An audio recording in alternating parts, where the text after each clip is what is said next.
महाराष्ट्राच्या मुख्यमंत्री पदावर देवेंद्र फडणवीस यांची निवड होणार असल्याचा अंदाज राजकीय विश्लेषकांनी वर्तवलाय. भाजपच्या दिल्लीतील बैठकीत देवेंद्र फडणवीस यांचं नाव निश्चित झाल्याची सूत्राकडून माहिती मिळते. भाजपकडून मुख्यमंत्री पदाचा चेहरा 2 डिसेंबर रोजी स्पष्ट होईल. 2 डिसेंबरला भाजप गटनेत्यांची निवड होणार असून दुपारी 1 वाजता मुंबईतील विधानभवनात भाजप आमदारांची बैठक होईल.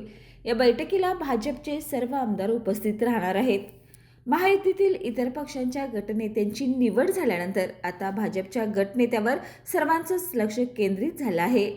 दरम्यान मुख्यमंत्री पदाच्या शपथविधी सोहळ्याची तयारी जोरात सुरू आहे. 5 डिसेंबर रोजी दुपारी 1 वाजता मुंबईतील आझाद मैदानावर शपथविधी सोहळा पार पडेल.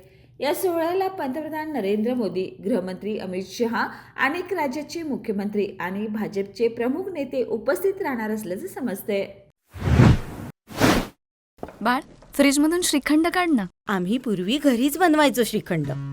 त्याची चवच वेगळी होती. आता काय सगळं रेडीमेड. आजी, हे श्रीखंड खाऊन बघ. आज तुझ्या आईनं घरीच बनवलं की काय? हे आहे गोकुळचं श्रीखंड. अगदी जिभेवर रेंगाळणार. जिभेवरच नाही तर मनावरही रेंगाळणार. गोकुळ श्रीखंड, मनावर रेंगाळणार.